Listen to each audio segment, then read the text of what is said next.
The news alert flashed across screens worldwide. A U.S. carrier group faced a tense standoff with an unidentified submarine in the North Atlantic. The world held its breath, waiting for the next update. Two powerful navies testing each other's limits. In the cold, dark waters, a silent battle was underway. The stakes were high.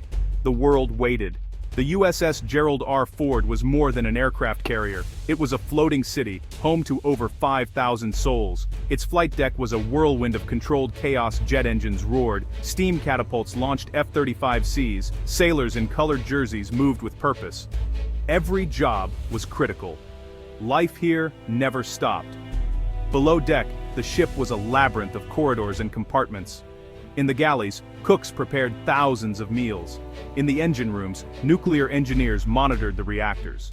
In the Combat Direction Center, sailors tracked every ship and aircraft for hundreds of miles. The atmosphere was always one of high alert. The crew knew they were a target. Somewhere out in the vast ocean, threats were always lurking. The carrier was the heart of a formidable strike group. Guided missile cruisers, destroyers, and a fast attack submarine formed a protective shield. Together, they represented an incredible concentration of naval power.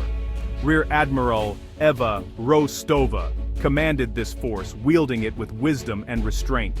The mission project power, but maintained peace. Every day was a drill. Every day was training for a moment they hoped would never come. Sailors practiced fighting fires, damage control, and repelling attacks. The drills were relentless, designed to build muscle memory and instinct. This constant preparation kept them safe and confident in the world's most dangerous waters. They were far from home, surrounded by the cold, unforgiving sea. But they were not alone. They were a team, a family, bound by a common mission. The ship was always ready. The crew was always vigilant. Every moment mattered. The tension was real, the stakes were high, and the world was watching. On this floating city, every day could be the day everything changed. And today, the alert was real. The first sign of trouble came not with a bang, but a whisper. Petty Officer Davis caught the subtle sound of a submarine's propellers. "Chief, I've got a possible submerged contact, very faint." The uninvited guest had arrived. The strike group was now in a tactical situation. Every decision mattered. The silent underwater intruder had everyone on edge. The game had begun. The ocean was about to become a battlefield. The hunt was a slow, methodical chess match across hundreds of square miles of ocean. Admiral Rostova's strategy: find the submarine, track it, corner it, without escalating. Destroyers and cruisers moved in a pre-planned search pattern, using passive sonar, listening, not revealing their own positions. The submarine was a modern Yasin class, built to be a ghost, but the US Navy had its own ghosts. From the Ford, two MH-60R Seahawks lifted off, submarine hunters flying low over the waves. Their dipping sonar probed the depths, searching for a needle in a haystack. The helicopter crews worked with shipboard sonar operators, building a picture of the underwater environment. They were drawing a net around the submarine. Meanwhile, the USS Virginia, the group's attack submarine, was already in the area. Quieter than the Russian sub, its mission: get behind the target, trail it undetected. The American commander used every piece on the board: surface ships as bait, helicopters as spotters, the Virginia as the unseen trap. The hunt was on, in the air, on the surface, and in the dark depths below. Every move was calculated, every asset was in play. The tension grew. The net tightened. The Americans were patient. The Russians were skilled. The outcome was uncertain. But the Americans had a plan. The hunt would end soon, and only one side would win.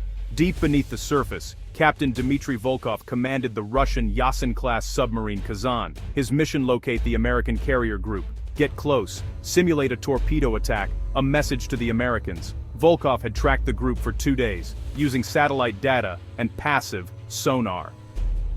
Now, he was running silent, his crew moving with quiet efficiency. They knew the Americans were hunting them. For them, this was the ultimate test. On the American side, Admiral Rostova played a different game: patience. She understood Volkov's mindset. He wanted to get close, to claim bragging rights. She decided to use that ambition against him. The strike group continued on course. Destroyers kept a predictable search pattern, a carefully constructed illusion.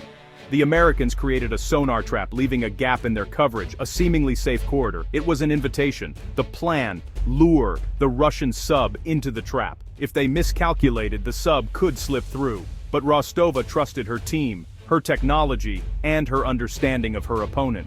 This was not about brute force, it was about psychology. A battle of wits, fought between two skilled commanders, separated by miles of water and steel. The tension was electric. The stakes were high. The next move would decide everything. The Americans waited. The Russians advanced. The game of shadows was reaching its climax, and only one side would emerge victorious. Captain Volkov saw the opening, a gap in the American sonar screen. It was exactly what he was looking for, but it seemed almost too good to be true. Still, his orders were clear: get close. He gave the order, and the Kazan turned into the corridor. On the USS Arleigh Burke, Petty Officer Davis noticed the change. The submarine was heading directly into the trap. Admiral Rostova watched the tactical display. Her plan was working. The Seahawk helicopters repositioned, ready to block the exit. The USS Virginia moved into a trailing position. Every asset was in place. The net was being drawn tighter, silently. For Volkov, the silence was unnerving. He raised the periscope, saw the carrier miles away, escorts on predictable courses. He pushed his doubts aside, too close to turn back. The invisible walls of the trap were closing in. The Americans waited for the perfect moment. The endgame was near. The moment came with a sudden, jarring noise, the unmistakable ping of active sonar from all directions at once. On the Kazan, red lights flashed. The submarine was caught in a web of sonar waves. Captain Volkov raised the periscope. Above, a Seahawk hovered. Nearby, the USS Arleigh Burke pointed straight at him. He was exposed. His greatest advantage, stealth, was gone. The Americans knew exactly where he was. The hunter had become the hunted. His mission was a failure. The game was over. In the CDC, Admiral Rostova watched the Russian sub's symbol turn bright red, a firm lock. No celebration, just control. Rostova ordered the launch of the Pinger, an unmanned drone to follow the sub, pinging it with active sonar. It was a message: we see you. We can follow you. We control the game.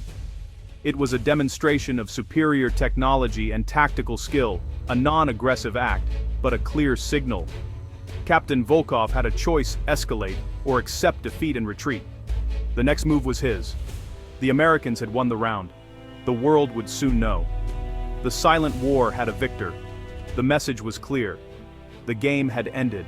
Captain Volkov knew he was beaten. The American Pinger drone was a persistent reminder of his failure. He had two options: run, risking escalation, or surface and admit defeat. He chose professionalism. Blow all main ballast tanks, surface the ship. The Kazan broke through the Atlantic, exposed and vulnerable. On the USS Arleigh Burke, sailors watched in silence, a moment of quiet respect. Admiral Rostova had won, without firing a shot. She opened a communication channel. Unidentified submarine. This is the commander of the United States Carrier Strike Group. You have entered a temporary military exclusion zone. Remain on the surface and proceed east, clear of our area. We will not interfere. Acknowledge. It was a firm, clear instruction, not a threat. The final move in the chess game. Checkmate. The Americans had demonstrated control, restraint, and strength. The crisis was over. The lesson was clear. Sea power was about wisdom, not aggression. The world had witnessed a masterclass in naval strategy. A voice crackled over the radio from the Kazan. Captain Volkov, professional but defeated. United States Carrier Strike Group, this is the Kazan. We acknowledge. Proceeding east. The massive submarine turned, diesel engines rumbling, moving away from the American fleet. The incident was over. The next day's headlines praised professionalism and restraint. The encounter became a case study in de-escalation and control. Aboard the USS Gerald R. Ford, life returned to normal, but with a new sense of pride. Petty Officer Davis, who first detected the sub, felt quiet satisfaction. He'd done his job. The lesson was clear: true power is the wisdom to preserve peace. The U.S. Navy had shown its strength through tactics and calm, not force. As the Kazan disappeared, the strike group continued its mission. Guardians of the sea, keepers of the peace.